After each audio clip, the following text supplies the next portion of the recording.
networker is like a great interviewer. I'm huge on authenticity, guys. It's a big part of my message. Claim your local listings and don't get caught paying someone for your local listing. If you want to be successful, you got to do 6 things 1,000 times, not 1,000 things 6 times. And when in doubt, give to other people and don't expect anything in return. But in giving to other people and helping them, it almost always comes back. It's using the power of partnership, creating trusted partner networks to work with you to make your company be an offer more than just you. They've done 90% of the work. It's your job to do the last 10% to meet them in the middle. Don't let the fear of losing be greater than the excitement of winning.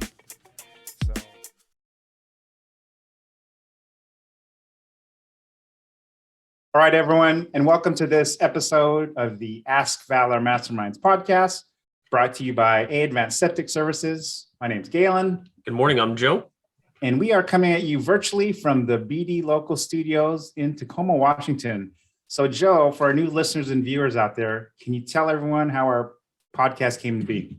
Sure. So we first started out as a private Facebook group page where the purpose was to bring different businesses together into one environment to where they can talk and communicate, ask questions, share tips, all about business. We thought, what a better way than to just kind of bring in different guest speakers and start a podcast where we talk about any and all topics that relate to business for our entrepreneurs, startup companies, and even seasoned business owners.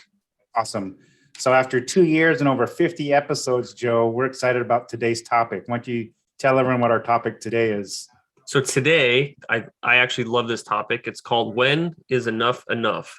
Emotional standpoint for retiring or selling a business.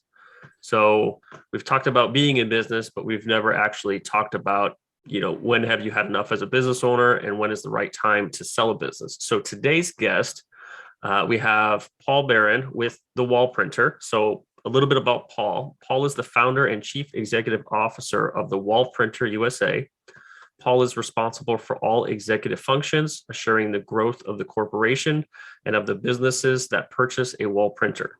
His decades of experience, business experience span B2B, B2C, retail, manufacturing, distribution, international business, and franchising, which I think covers every type of business. Paul has personally developed and launched business concepts and supported successful revenue growth, which leads to exits for several startup and established businesses. He thrives in rapid growth, high energy environments, and values a diverse culture with good people who like to dream big, work hard, and have fun. He leads with a positive attitude, humor, and humility. He is a great communicator with outstanding public speaking and presentation skills. Paul is frequently asked to guest lecture at industry events. He is a mentor to business owners and student interns at the University of North Carolina, Wilmington, and at UNCW's Center for Innovation and Entrepreneurship. So please, everyone, welcome Paul.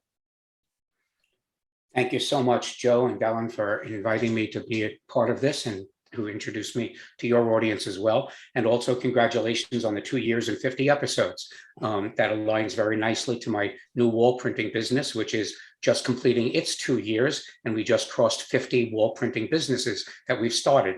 So we have that in common. So in 30 seconds, can you tell us what the wall printer is?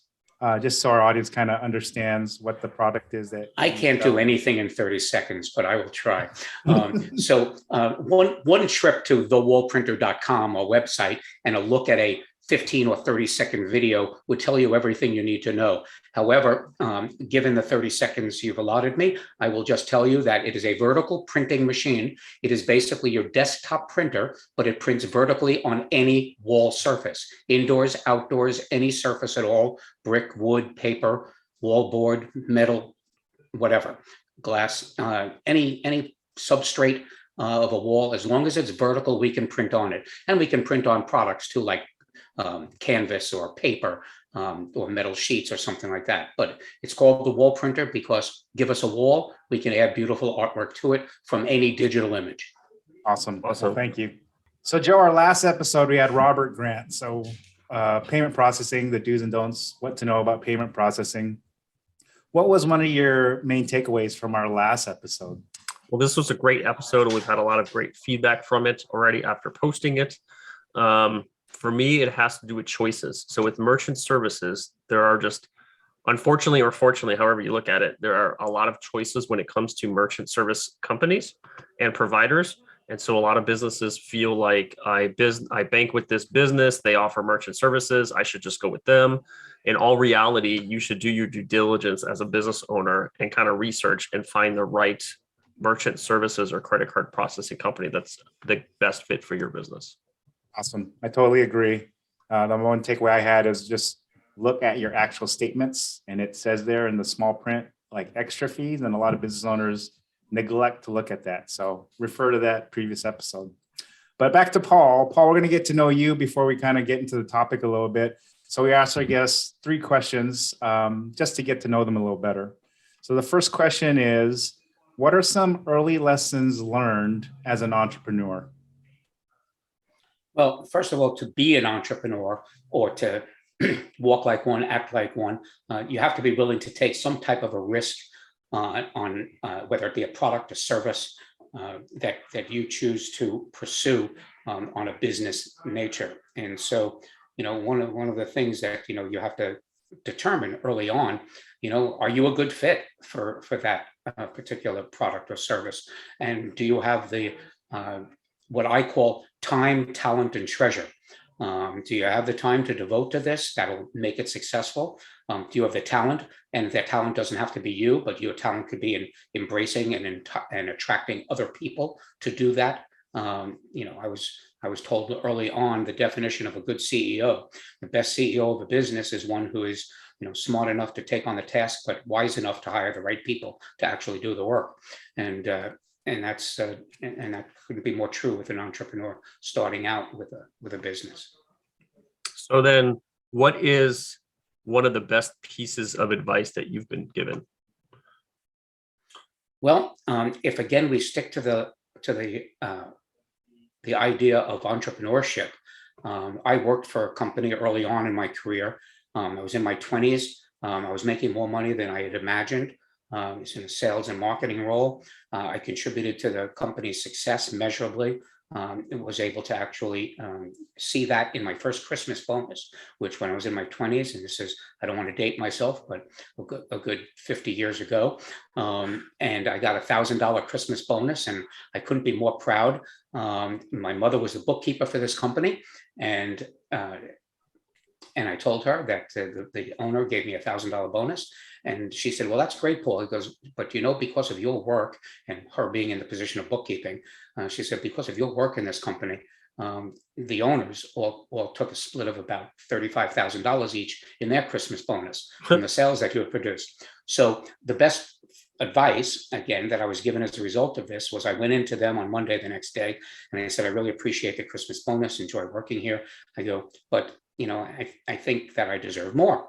And so the advice that I got, which I'll pass along to your audience, is that he said to me, he said, Paul, he goes, you're doing a great job, and the company's doing well as a result of you being here. He says, but when you work for somebody, you'll never earn as much as you think you're worth. But when you work for me, I'll make sure you're paid more than anybody else will pay you. And so I took that to heart. I appreciated what he did for me, and I turned in my resignation. And I went and I started my own company, which was actually a competitive product to his, and I did very well with that. But that was the best advice I ever got, and that led me actually on my path to starting and building and exiting my own businesses. Nice. So with you being in business, why is marketing a business important? Well, whether you market a product, service, or a business itself, nothing's worth anything unless somebody else will pay for it. And so if somebody, and then that goes for stock. Why does the stock go up? It goes up because people buy it. Why does it go down? It's because nobody cares about it and they sell it. So a business is no different, and marketing is at the nature of brand awareness, making people aware of what it is you have or do, and then determining whether or not there's value to it. And that's when then sales comes in. Somebody Again, somebody said, define the difference. I teach a class at the local university once each year called the New Rules of Selling. And one of the questions I ask them all the time is, do you know the difference between sales and marketing? Well, marketing is sales without a quota. That's how I view it. Is that there's no responsibility to get to the bottom line, but what you do will definitely impact that bottom line. And so nothing could be more important than making people aware of what you're doing and letting them determine what will I pay for that. Right. Before we move forward, our hashtag Valor Cares initiative is something we're really proud of. Joe, can you give a little quick rundown on our promotion, please? Yep. So if you own a business and you either don't have a website, or if your just website's a little bit outdated, or you don't have access to it, we would love to see if we can build your company a free website.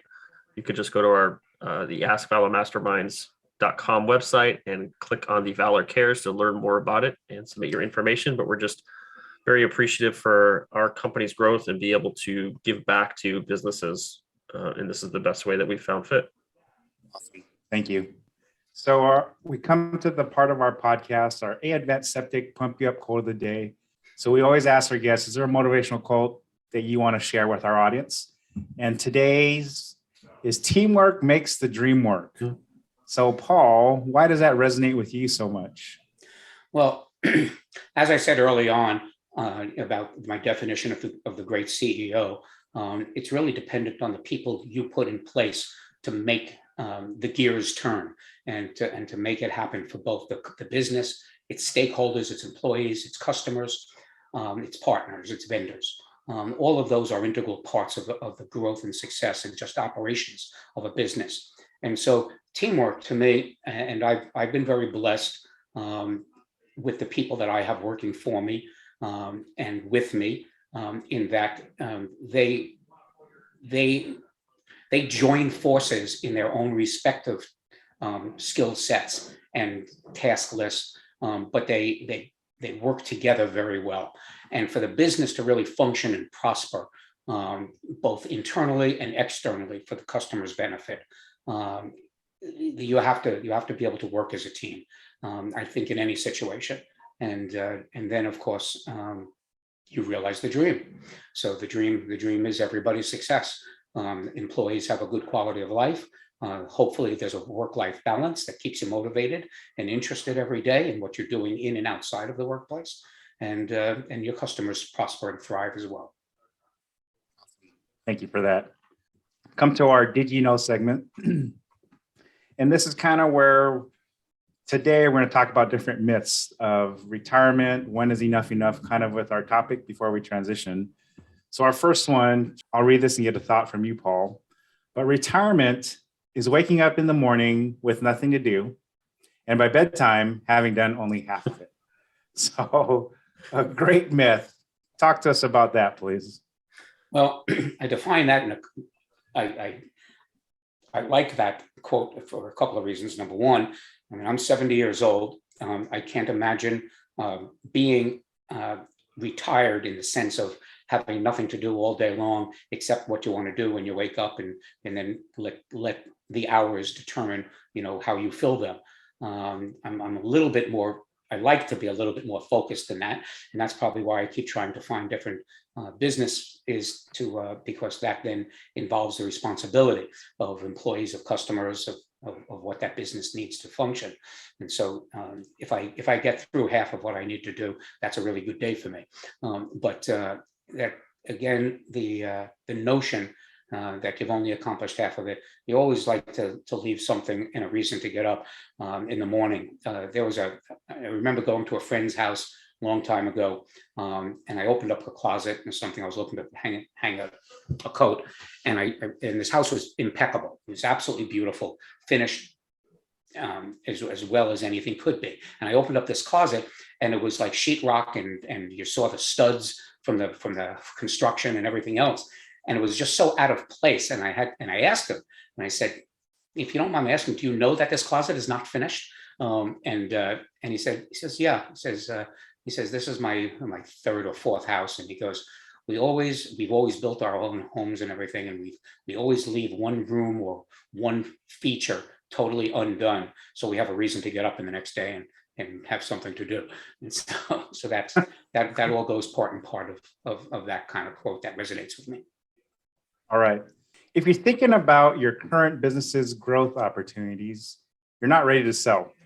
If you're looking for a business to start, grow, or support, you're not ready to retire. So talk to us about that. Almost two sides of that coin, right? Yeah, you just need, you need that motivation, first of all. Hopefully you have the passion that you're in the right place doing the right thing. That's good for you and your family, and your coworkers and your employees and your customers. So if that's all in place, the next thing is, what are you going to do? I'm 2 years into this business, my 12th or 13th, I forget exactly, but I'm 2 years into this. And again, as I keep pointing out, because I want to remind myself, I'm 70 and I don't have a lot of these runs left in me. But to my wife's chagrin, she hears me in my office at home, and I say, hey, honey, come take a look at this, because my background is finding innovative products from other countries and bringing them here to the United States and finding their markets and helping those customers or products grow and then eventually exit. And so whenever my wife hears me say, hey, honey, come take a look at this, rather than doing that, she cuts up my credit cards and hides my bank account, because she says, oh no, here we go again. He's going to invest in something. And so that myth that you've described is one that, carries you through, that, you have that passion, you grow the business, you get to a certain point. I'm usually on a 3 to 5 year cycle with the businesses. And then I either want to position it to exit. I want to close it down because it didn't fulfill the dreams that I wanted, or I want to leave it to my employees that I built up with this business and let them take it over and move on from there. That's how I see business growth for myself. But again, it's not necessarily a book that I ever see the finish line for, and that's okay. I just have my idea of my own life, and I've set my own goals, and whether those goals be financial, or in some cases how many customers I can acquire, and by customers I acquire, or businesses that I can create out of the wall printer in this particular case right now, will be determined by, how much can I manage? How much do I want to grow this business? Or does it get to a point where there are other businesses who already have the tools and resources in place that can take the business from that point and move it forward and realize growth? I don't begrudge anybody. It's just like, if you decide to sell something, if I decide to sell my car and I can get $15,000 for it, and somebody else turns it around and sells it for $20,000. Well, you have to be happy that you got $15,000. You can't begrudge the other person for getting $5,000 more than you. If you didn't, if that was important to you, then it wasn't time to sell the car yet. Then you had to do more research, or you had to let it increase in value if that's possible. And I'm just using a car as an example. It could be anything. And so that's why I'm saying, knowing when to get out, and also being happy when you make that decision. We'll get into that more. So last one of our Did You Know segment. If you have the emotional and financial resources to wake up and get through a day without responsibility to anyone but yourself, and you can feel good and fulfilled at the end of the day, get out. So it's almost a transition piece, right? We're transitioning pretty well. Talk to us about that, Paul. Yeah, and that financial aspect is only really one element of that decision-making point in your life or your day. It could be, again, an achievement of growth goals. It could be an achievement of, or it could be just a loss of passion in what you're doing. But if you are, if you have other interests, I play tennis and I swim. Could I do that every day, all day long? Well, sadly, once again, I repeat myself, I'm 70. So the answer is no. But I swim 3 days a week. I play tennis 2 to 3 times a week. And on the 7th day he rests. If you have other interests, if you have things that you'd like to accomplish, or you just want to go to Starbucks and have a coffee and read the newspaper, if that's what's important to you, if that's what you want to do, then know that when you're able to do that, get out.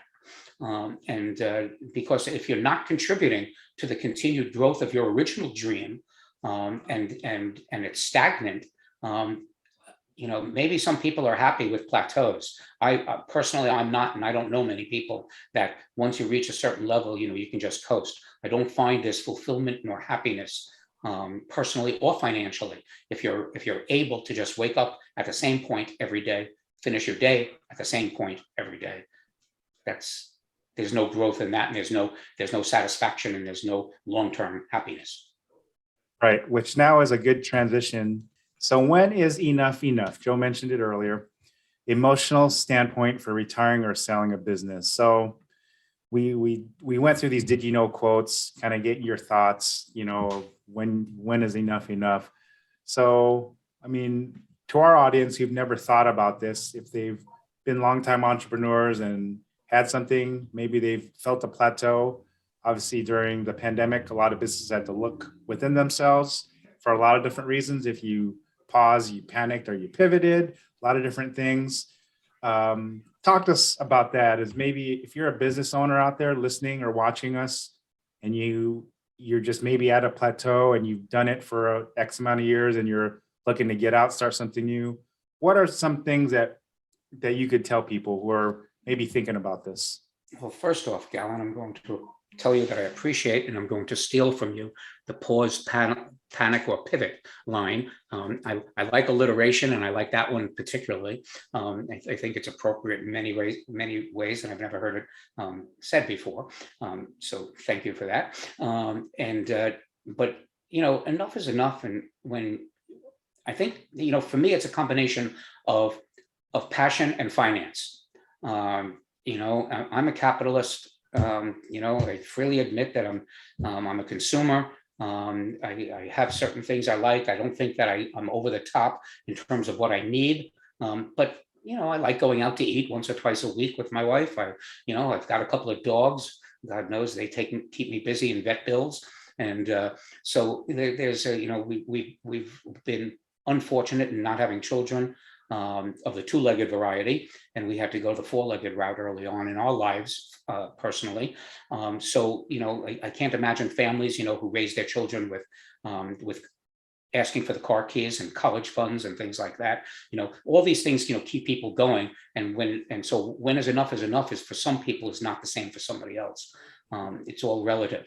For me, it's about a combination of finance and passion. If I no longer want to get up in the morning and can't wait to get to my desk and see what the day has to bring, that's enough. Time to get out. And sometimes it's not just because I've achieved a level of success. Sometimes you got to just cut your losses. And financially, you can always take a step back to take 2 steps forward. And again, knowing when that time is and doing it and acting at the right time, well, that's a secret. And I don't, it's not a secret I'm keeping from anybody, but it's a secret that if you find out what that is, you're probably going to be ahead of the game every time. And I don't know anybody who always buys and sells perfectly. I believe that it's really all about the passion for what you're doing. Do you really enjoy what you're doing? Is it meaningful in your life and in the lives of those people you care about? And can you succeed if you do it again tomorrow? And if the answer of any of that is no, get out. So let me ask you a question then. If someone is at that point where they're ready to get out, is there like 1 or 2 tips you can give to those people as far as the direction to go to either 1, how to sell their business, or 2, how to get their company valued? Yeah, there are a lot of those types of resources almost in every town. I could say, SCORE is a national organization of retired people who donate their time, and for free they will consult on questions just like that, as well as growth questions in forming a business and in growing a business, and everything from financial to legal, intellectual property, operations, logistics, all those kinds of things. You could find local resources. I participate, as you mentioned early on in my short bio, I participate at the Center for Innovation and Entrepreneurship here that's associated with the university. Most universities these days have incubators of sorts where shared workspaces. These are the places you can go to find those types of different resources, including business brokers, which of course you can Google and probably find a dozen in your neighborhood or online who can help with those types of exit strategies. and financial advisors, of course, your accountant, if they have those skills and they're not just bookkeepers. No disrespect to bookkeepers, just different requirements of a bookkeeper than a financial advisor. When you get to the point of wanting to sell a business, and then valuation is very important. So Joe, that was a good point, to raise. How do you know how much it should be? That's again back to the car question. Selling the car for 15,000 versus 20,000. Do you hold out? Is the business worth this much? You don't know until you get somebody out there trying to see who'll buy it for that. If there are no buyers, you're asking too much. Right. If they're bidding, these days in the real estate market, there are people who are outbidding each other for a house. At least that's what it is here in Wilmington, North Carolina, and many places around. I haven't figured out why yet, but still there's a time now if you're a seller, this is a good time to sell your house. But if you're a buyer, maybe not. But it's again, it's the timing is something that people can help you with. You can find those resources locally in the ways that I've described. Who does the evaluation? I have for the business? I have a question after you too, Joe. Yeah, who does the evaluation for the business? Is it the business owner themselves, or is it the person who's interested in buying the business? Well, the business owner, myself included, and just like the what I told you about that early experience of mine with being worth more than you think you are. Any business owner thinks their business is worth more than it probably is. Right. It would be the exception to the rule, I think, otherwise. However, going to those business brokers, looking at similar businesses perhaps, and seeing what business, just like, if I'm looking for a house, I go to Zillow and I see Zillow.com and I see what houses were sold, so then I know if I'm looking at a house similar to that, is the price right? And then if I'm a seller of that house, what I should put it on the market for, well, you go to a real estate agent. In this case, you go to a business broker, and they should be able to give you that kind of guidance. There are financial services who do that for a percentage. They're called buy side or sell side agents, in a merger and acquisition umbrella. And they're people who have that expertise of how to value a business, looking at the numbers, looking at the customers, maybe diving a little bit deeper into the particular products or services, and how competitive it is, and all these other factors that come into play. But ultimately, there are those resources. A quick Google search will find them. I want to sell my business, and you'll get 100 responses. Right. So the question I had is, how about for businesses out there? So there's two sides, right? You're ready to retire. How about in the instance of a business that has maybe like a partnership, and one partner is significantly older than the other? So the advice for the other person, like wanting to take over the business, the initial owner has his exit strategy, the valuation could be done. How about that emotional mindset? I mean, you've said you've started 12 or 13 businesses, so you've also been on the side of coming in, not just exiting it out. So for those businesses out there, those entrepreneurs, because I think it's a real world situation, what do you say to them in terms of that emotional standpoint of? That's a great question, Gavin, and one that does require a more personal understanding between partners. I personally am a fan of partnerships. I own almost 100% of this particular business, but yet I still brought in a minor partner at the beginning because they offered some type of skill set that complemented what I was trying to do that I did not possess. And I'm a firm believer of two heads are better than one. And so I'm in favor of partnerships, but then they can come back to haunt you. And a partnership in a business is no different, and perhaps sometimes more difficult to exit than it is a marriage. And you can't really go to a divorce lawyer if one partner says I want to leave and the other one says they don't. You each have your stake in the business. You may very well have your responsibilities. I've been in businesses. I was in the restaurant business for 12 years in New York. It was a very successful venture. My partner was the food guy. I was kind of the numbers guy. And my parents retired and moved to Florida, and I wanted to play tennis every day and moved to Florida too. And so my partner and I had to come to terms with me not being there anymore, and what that would mean, whether you shifted stock ownership or you actually did a buyout of one or the other. Now, most businesses should consider and do consider this early on in what's known legally as a buy-sell agreement. That answers a lot of these issues when they come up. You don't know, everybody going into something is all excited and everything's wonderful, but there is going to come a point where in that enough is enough for one person, but it may not be for the other person. And so you should have things like that in place. What are the ways to do that? So a bit of advice is have a buy-sell agreement in your business when there's a partnership of whether it be 2, 3, 10 people, doesn't matter, so that there is a way for people to leave and a process to be put in place to provide some kind of valuation for that at that particular time. But ultimately, I always like things I've been involved in small businesses, not big corporations with thousands of shareholders and employees and things like that. So I can only come at it from my entrepreneurial experiences. And I've always been able to manage that with always setting and resetting again the expectations. Because as the business grows, as your responsibilities grow, as your passion wanes or increases, it's generally going to be, more from one party than the other. You're going to you're going to walk down these paths at different paces for different reasons. One of you may not be married going into the partnership. Then all of a sudden there's a family on the horizon that you didn't anticipate at the beginning. So a lot of things will happen to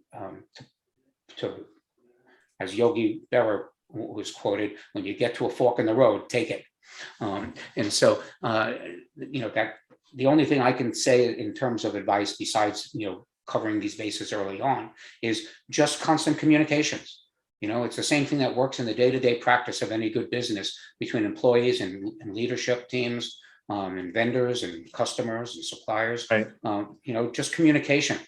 Just always know where you are in this process and in this growth cycle, so that when the time comes that one person wants to get out, that you're both on the same page. You're not leaving the business hanging. You've got somebody else in place to pick up the pieces on the professional side of things, and then on the financial side of things, you hopefully come to mutually agreeable terms. Really appreciate you sharing your wisdom on the topic, that we're able to pick your brain. Then also cool how you share and give back to the community with helping like local entrepreneurs in the university. Similarly, before we close, cue image 3 on how we share, Joe, our Valor Cares initiative. One more plug for our Valor Cares initiative, please. Sure. So it's just our way to give back to businesses. We're successful in our company. So what about better way than to give back was the foundation for every business, which should be your website. So again, if you don't have a website, or maybe someone built the website for you, you just don't have access to it, or it's just 10 years outdated and you're looking to have a new website built, you can go to askvalormasterminds.com, click on the tab for Valor Cares, read a little bit more, and then submit your information. And then a committee of people will choose a winner every month. Thank you very much, Joe. And Paul, thank you so much for joining us on our Ask Valor Masterminds podcast. You're great. It's a topic we haven't spoken about. So we always try to be innovative and try to bring things to the table to share with our audience. So we really appreciate you being on for joining us today. Yes, thank you. Thank you, Joe Gallen, for doing this and for allowing me to speak to your audience. Awesome. So on behalf of our sponsor, Advanced Septic Service, my name is Galen. I'm Joe. And coming at you virtually from the BD local studios in Tacoma, Washington, thank you for tuning in to this episode of the Ask Valor Masterminds podcast. Thanks, everyone.